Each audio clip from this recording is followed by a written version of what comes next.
Kritikal ang kondisyon ng 2 sa 6 na isinugod sa AFP Medical Center matapos magtamo ng matinding sunog sa katawan.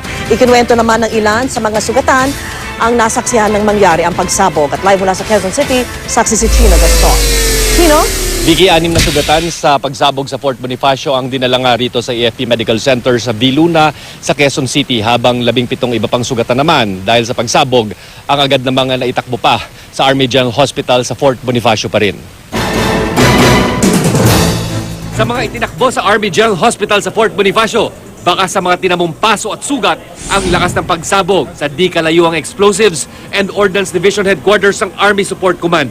Kabilang sa mga nasugatan, si Ariel Vasquez na fire volunteer ng Pasig Brotherhood Phil Chinese Fire Volunteers na 10 metro lang daw ang layo nang muling magkaroon ng pagsabog sa nirespondehang sunog.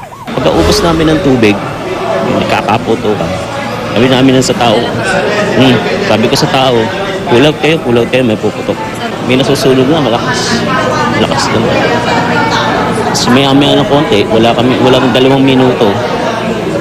May sumabog na pinakamalakas. Bang!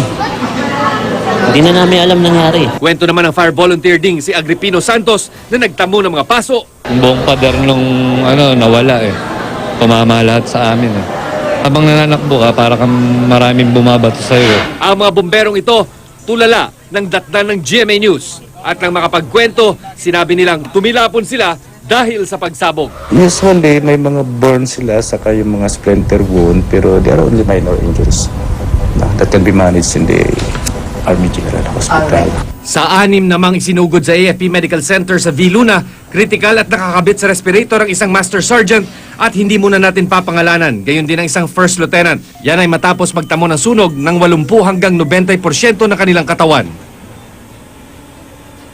Vicky, sa ngayon ay wala pa rin inilalabas na medical bulletin ng mga doktor, ng mga sundalong nasugatan na idinala nga rito sa AFP General Hospital tungkol naman sa pinakahuling lagay nila.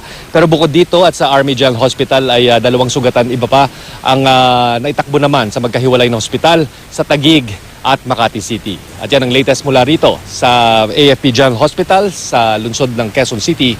Balik sa iyo, Vicky. Maraming salamat sa iyo, Chino Gaston.